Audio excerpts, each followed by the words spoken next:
咱们今天视频主要来聊以下两个话题啊。那第一就是以太坊现货 ETF 基金呢，在2024年它有没有戏？那为什么目前很多机构都在炒作以太坊现货的 ETF 的话题呢？那第二呢，就是比特币目前呢一直在盘整，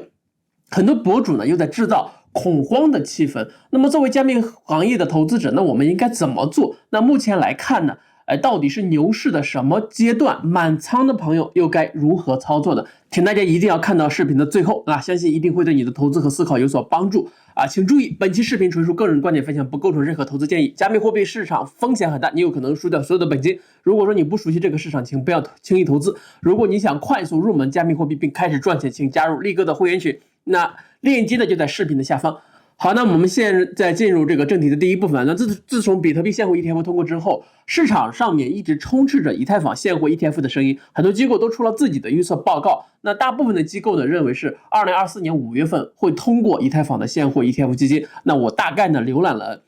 这几家机构出的报告啊，那现在总结一下，他们认为以太坊现货 ETF 会被通过的几个重要的理由，跟大家分享一下。那首先第一点呢，就是主要的金融机构，比如这个贝莱德啊 （BlackRock），那进入比特币现货 ETF 市场，那被视为传统金融行业整体接受加密货币的一个积极的信号。那这可能对以太坊 ETF 产生类似的效应啊，因为早在2021年，比特币和以太坊呢就双双呢被纳入到了这个标普的指数啊。那所以说有老大，它就会有老二。那也就是说，很多机构认为这是传统金融开始接受加密货币的一个表现。那既然比特币通过了现货 ETF 的基金，那么以太坊自然不在话下。那另外呢，机构呢通常喜欢通过监管机构来验证这个市场，也就是说喜欢试探监管机构。那如果说通过了，那说明后面的监管呢都会放松啊。那第二点呢，就是关于以太坊呢被归类为证券还是商品的讨论呢，在审批的这个过程中可能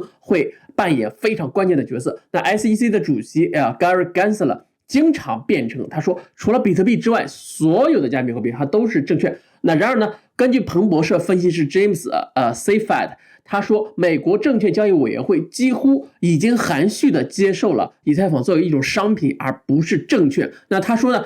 此外呢，基于以太坊期货的 ETF 已经开始滚动。那我们可以假设，随着时间的推移，那基于 ETH 的 ETF 现货基金将会出现。那例如这个 Grayscale， 也就是灰度基金啊，将这个以太坊信托转换成 ETF 的申请，以及 BlackRock 的类似的申请，它都收到了 SEC 的反馈，那强调了这种区分的重要性啊，也就是说这个到底是商品还是证券。所以说后面只要证监会不一口咬定说以太坊它就是证券，那就说明呢这事儿今年有盼头。第三点呢，就是跟随比特币的步伐，在比特币 ETF 获批之后，人们相信以太坊的 ETF 应有明确的这种批准的路径。彭博社的 ETF 分析师Eric Benchonas 他提到说，比特币 ETF 的批准可能会导致以太坊 ETF 的被批准，那因为他们在市场上的动态呢紧密相连。那这一点呢也跟我们刚刚讲到的第一点遥相呼应了。那第四点呢，就是从审批流程上来看啊，通常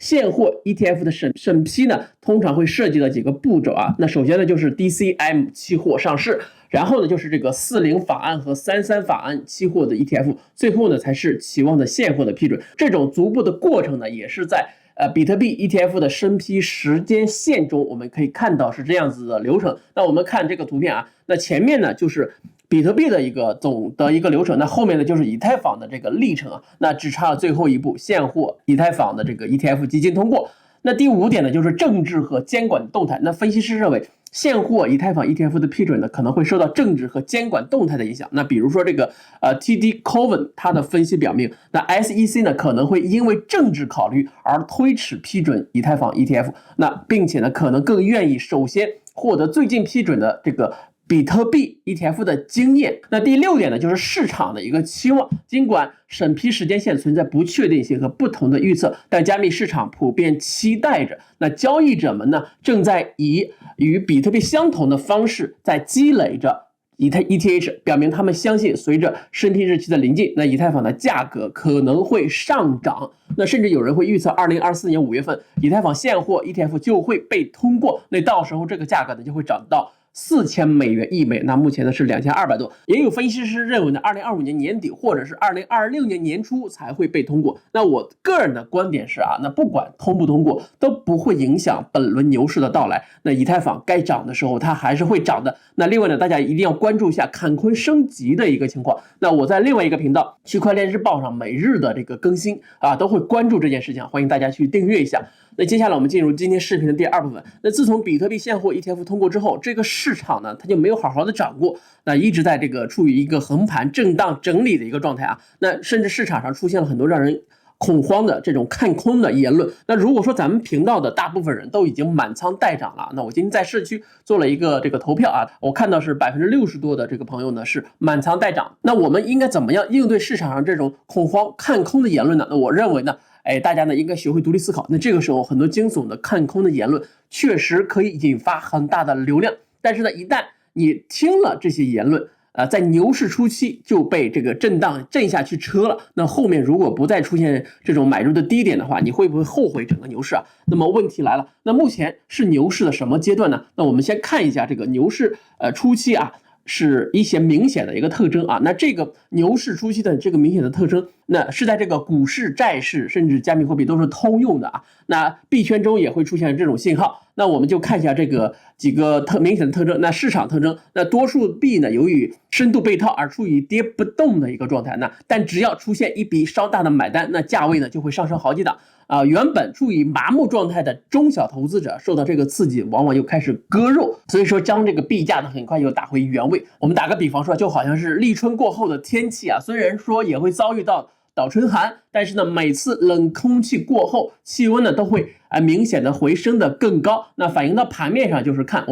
这个市场的底部开始1步3回头的缓慢的上行。那第二点呢，就是看这个大众的心态。那套牢者们由于经历了漫长的这个熊市，在尽早摆脱这种痛苦煎熬的欲望的驱使之下，市场的每一次上涨都会强化他们出局的决心。而短线的投资者呢，因为前期的这个惨烈的下跌和周围亏损者的抱怨声呢，使他们对投资风险充满了警惕啊，稍有风吹草动呢，就会夺路而逃。我们再从这个很多的这个 KOL 这种看空者，他们为什么会看空呢？那第一呢，我认为是为了流量，因为看这个时候呢，表达一些这个与众不同啊，比较惊悚、比较这个耸人听闻的一些言论的话，那么就会有巨大的流量。另外呢，就是有眼光的这种投资高手和这个投资机构呢，正在分批的悄悄的买进。那为了能在低位获取更多的廉价的筹码呢，通常呢会利用大众的这种熊市思维蓄意唱空。那结果呢，看空的观点必然在舆论中占据主导的地位。那我们接下来看这个，我们投资者呢应该怎么去应对这种言论呢？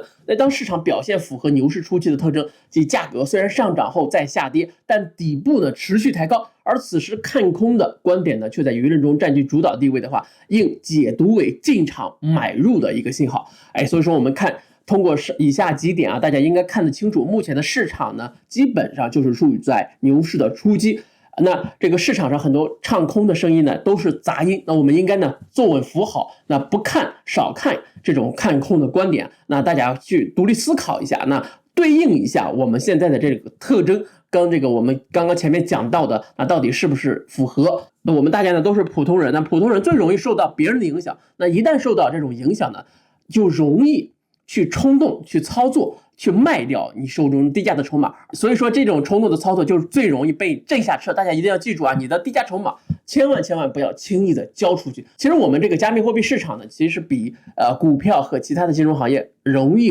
操作很多，那周期性特别明显啊。那很多时候你刻舟求剑呢就能够做对。那在华尔街大量进场之后，那我认为呢这种刻舟求剑的效果呢，很快呢就会被抹去。那大家呢还是尽量珍惜最后几次周期明显的机会。那关于这一点呢，你是怎么想的？欢迎大家在留言区留下你的观点。好，以上呢就是今天视频所有内容，感谢大家的收看，请一定帮我点赞这个视频和订阅我的频道。那如果说你想开户去操作加密货币的话，那我的这个留言区的这个 OE 的 OKX 的这个开户的链接有8折的优惠。OK， 好，让我们共同进步，一起发财 ，peace。